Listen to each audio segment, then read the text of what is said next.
के लिए बढ़ते अगली खबर की ओर। इस वक्त की एक और महत्वपूर्ण जानकारी जहां पर आपको बता दें कि अरावली हिल्स की परिभाषा को लेकर उठे विवाद के बीच सुप्रीम कोर्ट ने इस मामले में स्वतः संज्ञान लेते हुए सुनवाई की। चीफ जस्टिस की अगुवाई वाली बेंच ने इस अहम मुद्दे पर सुनवाई करते हुए इस मामले में सुप्रीम कोर्ट के ही इस मामले पर दिए गए फैसले पर स्टे लगा दिया है। सीजेआई सूर्यकांत की अध्यक्षता वाली 3 सदस्यीय पीठ ने इस मामले में 5 सवाल भी फ्रेम किए हैं।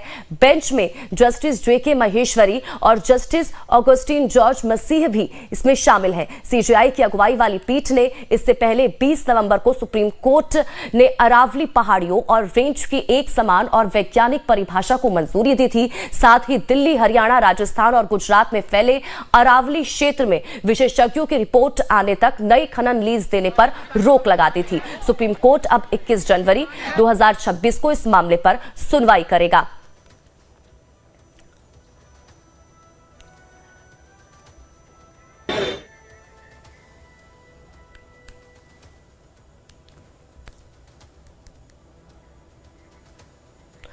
और वहीं इस बीच कांग्रेस नेता जयराम रमेश ने कोर्ट के फैसले का स्वागत किया है।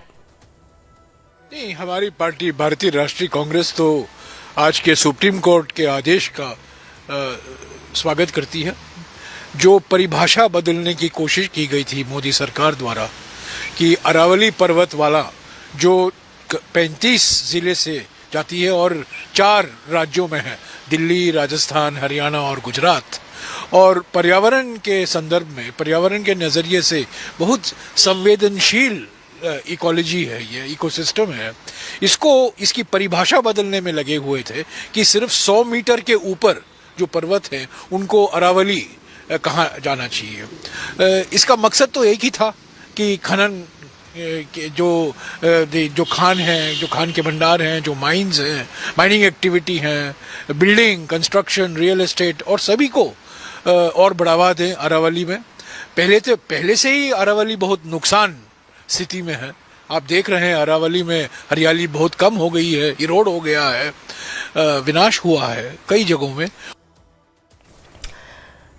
तो प्रशांत त्रिपाठी लगातार हमारे संवाददाता इसी खबर पर हमारे साथ जुड़े हुए हैं। सीधा रुख प्रशांत का करेंगे, जानकारी लेंगे क्या कुछ अपडेट है उनके पास। प्रशांत, क्या कुछ जानकारी? लगातार हम लोग रिक्वेस्ट कर रहे हैं और कह रहे हैं इसमें हमें कोई राजनीति नहीं करनी है।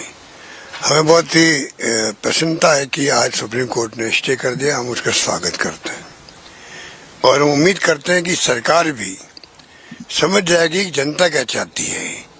पूरे चारों प्रदेशों की जनता ने भी, देश ने भी जिस प्रकार से आंदोलन में भाग लिया, सड़कों पर उतरे हों, चाहे वो मीडिया में दिए हों, चाहे वो आंदोलन किए हों किसी न किसी रूप में, तो ये समझ के परे हैं कि मंत्री जी समझ क्यों नहीं पा रहे हैं। जिस प्रकार वो जिद्दी स्वभाव के बने हुए थे, ये मेरा 5वां रिकॉर्डिंग हुआ आज से। बार बार मैं बोलता हूँ कि भाई हमें राजनीति नहीं करनी है, पर ये इश्यू ऐसा आने वाली जनरेशन के लिए भी ये घातक होगा। अरावली पहाड़ी है, नहीं रहेगी तो क्या होगा, ये मुझसे ज्यादा पूरा देश जानता है, वैज्ञानिक जानते हैं, पर्यावरणविद जानते हैं। तो ये सरकार क्यों नहीं समझ पा रही है।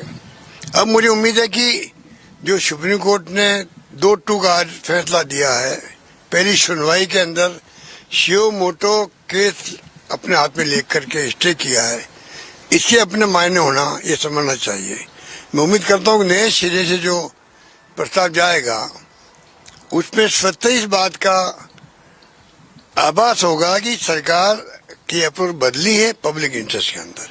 एक बात मैं और कहना चाहूंगा इस मौके पर, पहले कमेटी बनी थी सीईसी, सीधा रिपोर्ट करती थी सुप्रीम कोर्ट को, उसको खत्म क्यों किया गया, इसका जवाब दें मंत्री जी। खत्म करके सीईसी के नाम से ही अपने विभाग में कमेटी बना दी है। वो असेसमेंट करके रिपोर्ट किसको देगी, सरकार को देगी। सरकार चाहे उस रिपोर्ट को एक्सेप्ट कर ले या कुछ भी कर ले, पहले वाली रिपोर्ट सीधी सुप्रीम कोर्ट को पेश होती थी। उसका महत्व था, वो समिति जो कमेटी थी, एक्टिविस्ट की थी, एक्सपर्ट की थी, वो सुप्रीम कोर्ट ने खुद ही बनाई हुई थी। नॉमिनेशन भी सुप्रीम कोर्ट खुद करता था। उस कमेटी को वापस बनवा दीजिए, आधा समस्या आपकी सरकार की हल हो जाएगी। लोग समझ जाएंगे कि अब जो फैसले होंगे वो सुप्रीम कोर्ट की एक्सपर्ट कमेटी की राय के आधार पर होंगे। आपका जो न्याय मित्र था उसने भी इस्तीफा दे दिया था। क्यों इस्तीफा दिया, ये रहस्य बना हुआ है। हालांकि मैंने सुना है कि सुप्रीम कोर्ट ने आज उसी को वापस न्याय मित्र घोषित किया है। मैं उम्मीद करता हूं कि अब जो गाड़ी पटरी उतर गई थी वापस लाइन पे आएगी, ये मेरा मानना। और मैं सभी एक्टिविस्ट को, एनजीओ को, युवाओं को, छात्रों को, नौजवानों को बधाई देना चाहूंगा कि आप सब ने जिस प्रकार से इस इश्यू को इमीडिएटली कैच किया जो, और कैच करके जो आपने अपना आंदोलन प्रारंभ किया, भागीदारी निभाई, उसके लिए आप धन्यवाद के पात्र हो, बधाई के पात्र हो। धन्यवाद दें। तो प्रशांत हमारे साथ